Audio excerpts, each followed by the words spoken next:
నేను అంత మంచోడిని, నేను ఎంత మంచోడిని, విధవరాలికి న్యాయం చేశాను, దిక్కులేని వారికి ఆశ్రయంగా ఉన్నాను, దుర్మార్గుల దవడ మీద కొట్టి దీనులకు వాళ్ళకి ఇప్పించాను, వస్త్రహీనులకు వస్త్రం ఇచ్చాను, పొరుగువాని భార్యను ఆశించలేదు, నేను అంత మంచోడిని ఇంత మంచోడిని అని నిజంగా అన్నీ మంచియే, దేవుడు మెచ్చేవే, అవన్నీ గొప్పవే. కానీ వాటిని బట్టి ఆయన ఓన్గా అహం ఫీల్ అవ్వద్దు. ఇవన్నీ నువ్వు కలిగి ఉన్నావు, చేయగలిగావు అంటే అది దేవుని కృప. అవన్నీ ఏంటండి? దేవుని కృప.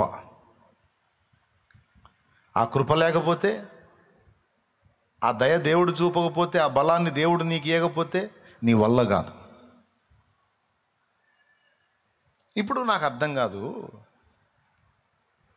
అది చిన్న విషయమే కదా, దాని విషయంలో ఏబుని అంతసేటు తోమాలా దేవుడు? ఇప్పుడు అది వ్యభిచారం కాదే, దొంగతనం కాదే, నరహత్య కాదే, ఇంకొకటి కాదే, ఏదో నేను పర్వాలేదులే అనుకున్నాడు. ఏమయ్యా అది పెద్ద నేరమా? మీరు చెప్పండి. ఏమయ్యా ఏదో నేను కొంచెం పర్వాలేదు శబాష్ అనుకున్నాడు, అది నేరమా? అంటే ముందు చెప్పిన అన్ని పాపాలు కాడికి పెద్ద నేరం అది. అందుకే అంత సీరియస్గా తీసుకున్నాడు దేవుడు. ఎందుకంటే తన స్వనీతి మీద ఆధారపడేవాడు దేవుని నీతి అయి ఉన్న క్రీస్తు నెరగడు. క్రీస్తు నెరగనివాడు, కృపను ఆశ్రయించనివాడు రక్షణ పొందలేడు. రక్షణ పొందాలంటే కృపను ఆశ్రయించాలి. కృపా సత్యములు ఎవరిలో దొరికినాయి? క్రీస్తులో దొరికినాయి. కృపను పక్కన పెట్టి తన యోగ్యతను చాటుకున్నవాడు క్రీస్తులో నుండి తొలగిపోయి ఉన్నాడు. అప్పుడు ఎందులోంచి తొలగిపోయాడు? రక్షణలోంచి తొలగిపోయాడు. ఎంత డేంజరో చూడండి. అందుకే స్వనీతి మీద ఆధారపడ్డ ఇశ్రాయేలు గురించి రోమాపత్రికలో అంటాడు, ఇశ్రాయేలు దేవుని విషయంలో ఆసక్తి గలవారిని నేను వారిని గూర్చి సాక్ష్యం ఇచ్చుచున్నాను, అయినను వారి ఆసక్తి జ్ఞానానుసారమైనది కాదు. వారు దేవుని నీతిని ఎరుగక తమ స్వనీతిని స్థాపింపబూనుకొనుచు దేవుని నీతికి లోబడలేదు. ఇంతకీ దేవుని నీతి ఏమిటో తెలుసా? క్రీస్తే దేవుని నీతి. మిగిలిన పాపాలన్నిటికంటే ప్రమాదకరమైన పాపం స్వనీతి, అహం. అందుకే దేవుడు అంత జోక్యం చేసుకోవాల్సి వచ్చింది. ఏబుకు పట్టిన తుప్పంతా దొళ్ళగొట్టాల్సి వచ్చింది. ఏబుని దీనుణ్ణి చేయాల్సి వచ్చింది. ఏబు బతుకేంటో ఏబుకు అర్థమయ్యేటట్టు చేయాల్సి వచ్చింది. చివరికి ఏబు ఒప్పుకునేటట్టు చేసి, ఏబు ఒప్పుకొని పశ్చాత్తాపడి బూడిదలో పడి నేనేందో నాకు అర్థమైపోయినాను, నేనే కొట్టుకుంటున్నా, వివేచన లేక నా బుద్ధికి మించిన సంగతులు మాట్లాడాను, నేను ఫుల్ తేడా అని ఎప్పుడైతే తాను అనుకున్నాడో అప్పుడు తిరిగి ఏబును రెండంతలుగా ఆయన ఆశీర్వదించిందని రాస్తుంది. బిడ్డలారా గుర్తుపెట్టుకోండి, మొదటిది ఏం చెప్పాను? అహం మనల్ని నాశనం చేస్తుంది. రెండోది ఏం చెప్పాను? అహం మనం దేవుడు వాడుకోవటానికి పనికి రాకుండా చేస్తుంది. అవునా? మరి దేవుడు మనల్ని వాడుకోవాలంటే ఏం విరగొట్టాలి? అహాన్ని విరగొట్టాలి. అందుకే ఈరోజు మనల్ని అలా విరగొట్టి నల్లగొట్టి సరి చేయడానికి అన్ని బాధలు రప్పిస్తున్నాడు. అది విషయం. అంతేగాని నీ మీద పగబట్టి కాదు, కక్ష బట్టి కాదు. నీకు ఆయనకి ఏం కక్ష? నువ్వు కూతురువి, ఆయన తండ్రి, నువ్వు కొడుకువి, ఆయన తండ్రి, నీకు ఆయనకి మధ్య కక్ష ఏముంది? మరి ఎందుకు ఈ ఇబ్బందులన్నీ అంటే నీలో విరగాల్సినవి కొన్ని ఉన్నాయి, విరగొట్టడానికి. అవి విరిగిన నాడు నీకు ఉండమన్నా ఉండవు ఈ శోధనలో. అవి విరిగిన నాడు రెండంతలుగా తిరిగి నీవు ఆశీర్వదించబడతావు. అర్థమైందా? అహం దేవుడు మనల్ని ఆశీర్వదించకుండా అడ్డుపడుతుంది. మోషే జీవితంలో చూపించాను దేవుడు వాడుకోలేడని. ఇప్పుడు ఏబు జీవితంలో చూపించాను రెండంతల దీవెన మనకి రాకుండా అడ్డగించేది అహం. అంతేకాదు యాకోబు జీవితంలో కూడా అదే జరిగింది. యాకోబు నీవు నన్ను దీవించితేనే కానీ నిన్ను పోనీయను అని యబ్బోకు రేవు దగ్గర దూతతో పెనుగులాడినప్పుడు, దూతగా యేసయ్యలే, అక్కడ ఏం చేస్తాడో తెలుసా? తొడగూటి మీద కొట్టి యాకోబును అవిటివాడిని చేసి అప్పుడు ఆశీర్వదిస్తాడు. ఆశీర్వదించడానికి ముందు యాకోబుని కొట్టాడు, తొడగూటి మీద కొట్టాడు, యాకోబుని బలహీనుణ్ణి చేశాడు. అంటే అంతకుముందు యాకోబులో ఏదో లోపం ఉంది. ఆ లోపము దేవుడు నిజముగా యాకోబును ఆశీర్వదించడానికి అడ్డుపడుతుంది. దాని మీద కొట్టాడు దెబ్బ. విరిగిన మనసే నీకే ప్రియము యేసునాథా. ఏమనుకోవాకండి, నేను పాడతా. విరిగేనా మనసు వసింపరావా, వసింపరావా. విరగాలని ఎదురు చూసావుగా, విరిగిపోయాను. ఏ విషయంలోనూ నాకు ఇప్పుడు అహం లేదు. అన్ని విషయాలలో నా అనర్హత, నా యోగ్యత, అపాత్రత నాకు అర్థమైపోయింది. ఏదైనా ఉంటే నీ కృప తప్ప వేరేది ఏమీ లేదు నా ప్రభువా.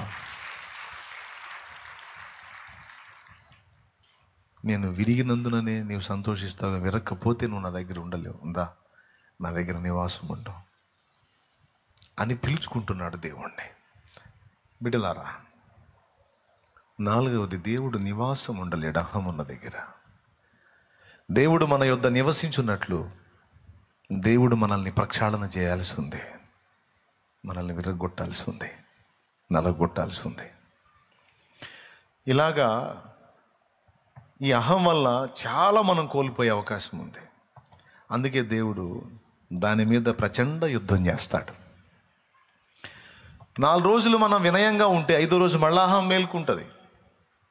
యేసు ప్రభు పునరుద్ధానంతో మళ్ళా లేచినట్టు మనం ఈ అహాన్ని పాతి పెడితే మళ్ళా మేలుకుంటుంది ఇది. దాన్ని మనం గుర్తుపట్టి మనం దాన్ని విరగొట్టడం అనేది మనకు కష్టతరమైనప్పుడు మళ్ళా దేవుడే జోక్యం చేసుకొని దాన్ని విరగొట్టి మనల్ని కంట్రోల్ చేస్తూ ఉంటాడు. దేవునికి స్తోత్రం కలుగునుగాక. దేన్ని బట్టి కూడా విర్రవేగటాన్ని దేవుడు ఒప్పుకోడు. నీ భర్త చాలా మంచోడా, చాలా బాగా చూసుకుంటున్నాడా, మా ఆయన బంగారం అన్నావా, దుష్మన్లా తయారవుతాడు. నీ కర్మ గాలి దిగ. బంగారం లేదు, ఎండి లేదు, ఇత్తడి లేదు, రాగి లేదు. బాగా చూసుకుంటాడంటే నా యేసయ్య కృప అనాలి తప్ప, మా ఆయన బంగారం అన్నావా ఇంకప్పుడు స్టార్ట్ అయింది నీకు. ఇంత దుర్మార్గుడు అనుకోలేదు ప్రభువా అని ఆయన దగ్గరకు వస్తావు. బంగారం అన్నట్టున్నావు అంటాడు. అప్పుడు తెలియకట్టు అనుకున్నా ప్రభు బంగారం కానీ దుర్మార్గుడు ప్రభు. రైట్. అంటే బంగారంలా చూసుకున్నప్పుడు ఎవరి దయతో చూసుకున్నాడు? నీ దయే ప్రభువా కదా. రైట్. కొడుకుని గూర్చి, కూతుర్ని గూర్చి, తల్లిని గూర్చి, పిల్లల్ని గూర్చి, ఏ సహాయం చేసినా, ఏ మనిషిని గూర్చి. నిన్న ఆకాశానికి మనుషులు ఎత్తారంటే దేవుని దయే.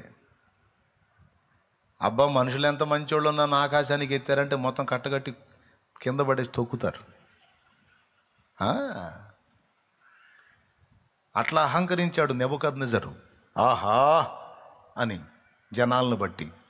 ఏ జనములను కూర్చున్నో వెర్రవీగావో వాళ్ళే నిన్ను వెంటబడి రాళ్లతో కొట్టి తరుముతారు. అడవి జంతువు 7 సంవత్సరాలు నువ్వు శిక్ష అనుభవిస్తావు. ఆ తర్వాత నీకు మళ్ళీ మైండ్ వచ్చింది, తర్వాత సింహాసనం వచ్చింది అని చెప్తాడు.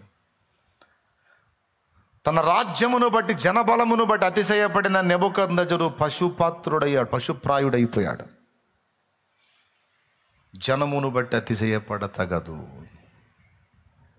భర్తను బట్టి అతిశయపడతగదు, భార్యను బట్టి. నా భార్య ఎంత నీతిమంతురాలో అంటే తయారైద్ది. ఇంకా నెక్స్ట్ నుంచి నీకు సీన్ స్టార్ట్ అయింది. ఇక నీకు దేవునికి స్తోత్రం.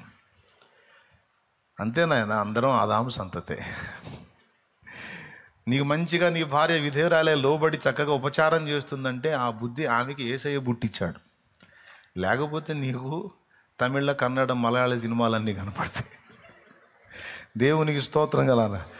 తెలుగు సినిమా అయితే అర్థమైద్ది, అర్థం కాని భాషా చిత్రాలన్నీ కనపడతాయి.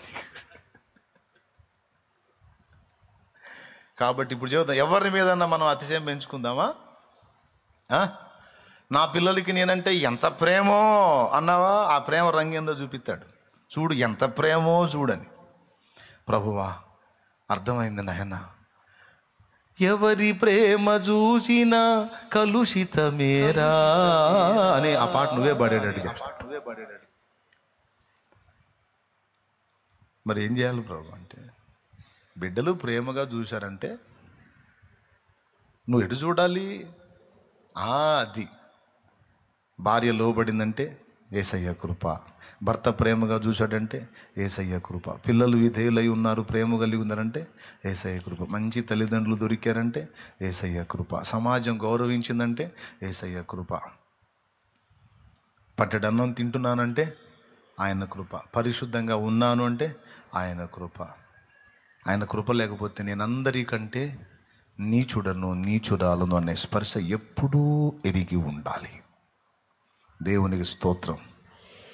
హల్లెలూయా. ఎంతమంది ఒప్పుకుంటారు? కాబట్టి ఈ అహం అనేది మన ఆశీర్వాదాన్ని అడ్డగిస్తుంది. అందుకే మీరు ఆశీర్వాదమునకు వారసులగుటకు పిలువబడ్డారు అన్నాడు అక్కడ. మనల్ని దేవుడు పిలిచాడు. ఎందుకు పిలిచాడు? ఆశీర్వాదానికి వారసులవ్వటానికి పిలిచాడు, దీవెనకు పాత్రులవ్వటానికి పిలిచాడు, రాజులైన యాజక వంశముగా పిలిచాడు, దేవుని సొత్తైన ప్రజలుగా పిలిచాడు, పరిశుద్ధ జనముగా పిలిచాడు, ఆయన మహిమ గుణాతిశయములను ప్రచురపరచు నిమిత్తము పిలిచాడు. తెలుసా మీకు మనల్ని ఎందుకు పిలిచాడో? ఆయన పిలిచిన పిలుపుకు తగిన విధంగా మనం ప్రవర్తించకుండా అడ్డగించేదే అహం. అది విరిగిపోతేనే ఏక మనసు, ఏక ఆత్మ, ఏక భావం, ఏక తాత్పర్యం వచ్చింది. ఇంటైనా సంఘములో అయినా. ఎందుకు ఇంతసేపు చెప్పావయ్యా ఒక్క ముక్క, మీరు ఏక మనసు గలవారై ఉండండి అని ఆ ఏక మనసు దగ్గర ఇంతసేపు చెప్పుకొచ్చావు అని అడగండి. అడిగారా? అడగలేదా? సరే అడగకపోయినా నేను చెబుతా. ఎందుకంటే ఈ ఏక మనసు, ఏక ఆత్మ అనేది క్రీస్తు యేసునందున్న మనకి చాలా అవసరం. అర్థమైందా? అపవాదిని బంధించడానికి ఈ ఏక మనసే అవసరం. అపవాది శక్తులు నిర్వీర్యపరచడానికి, వాడిని ఓడగొట్టడానికి ఈ ఏక మనసే అవసరం. అర్థమైందా? భూమి మీద ఇద్దరు ఏకీభవించి ఏది అడుగుదురో అది పరలోకము నుండి వారికి అనుగ్రహింపబడును అన్నాడు. ఇద్దరు ఏకీభవించి, ఇద్దరు ఏక మనస్సు కలిగి, ఏకాత్మ కలిగి, ఏకభావం కలిగి, ఏక తాత్పర్యం కలిగి ఏకీభవించి ఎప్పుడైతే బంధిస్తారో అప్పుడు వాడు బంధించబడతాడు. ఏకీభవించి ఇద్దరు కలిసి పరలోకము నుండి ఏ ఆశీర్వాదాలు విప్పుతారో అవి భూమి మీద వెదజల్లబడతాయి. విప్పుటకైనను బంధించుటకైనను ఇద్దరు ఏకీభవించుట అనేది చాలా కీలకమని సాక్షాత్తు యేసయ్య చెప్పాడు. ఇంకా మీకు చాలా నిరూపణలు ఉన్నాయి బైబిల్లో, అవన్నీ చూపించడానికి టైం లేదు. మచ్చుతునకలాగా ఒకటి చూపిస్తా. అదే మత్తయి సువార్త 18:18 చూడొకసారి. భూమి మీద మీరు వేటిని బంధింతురో అవి పరలోకమందును బంధింపబడును, భూమి మీద మీరు వేటిని విప్పుదురో అవి పరలోకమందును విప్పబడునని మీతో నిశ్చయముగా చెప్పుచున్నాను. మరియు మీలో ఇద్దరు తాము వేడుకొని దేనిని గూర్చి అయినను భూమి మీద ఏకీభవించిన ఎడల, అది ఎంత కీలకమైతే ఆ మాట వాడాడు అక్కడ. భూమి మీద మీలో ఇద్దరు తాము వేడుకొని దేన్ని గూర్చైనా భూమి మీద ఏకీభవించిన ఎడల అది పరలోకమందున నా తండ్రి వలన వారికి దొరుకునని మీతో చెప్పుచున్నాను. ఈ ఏకత్వం ఎప్పుడొచ్చిద్ది? ఒకళ్ళ మీద ఒకళ్ళు మిడిసి పడితే, ఒకళ్ళ కంటే ఒకళ్ళు యోగ్యులు అనుకుంటే రాదు. ఇద్దరు సిస్టర్స్ కలిసి మోకాళ్ళు వేశారంటే నాకంటే నా సహోదరి యోగ్యురాలు అని ఈమె అనుకోవాలి, ఆమె అనుకోవాలి నాకంటే నా సహోదరి యోగ్యురాలు, నాకు యోగ్యత లేదు, నా సహోదరి గొప్పది, నా సహోదరి గొప్పది అనే మనసు ఉన్నప్పుడు, ఇద్దరు దీనులై ఉన్నప్పుడు ఇద్దరికి ఏకాత్మ వచ్చింది, ఏక మనసు వచ్చింది. ఆ ఏక మనసు ఏకాత్మ ఏకీభవించిన అనుభవంలోకి వచ్చి వాళ్ళు కలిసి చేసే ప్రార్థన ఎంత శక్తివంతమైందంటే పరిశుద్ధాత్మ శక్తిని భూమి మీదకి దించగలుగుతుంది, అపవాది శక్తిని నాశనం చేయగలుగుతుంది.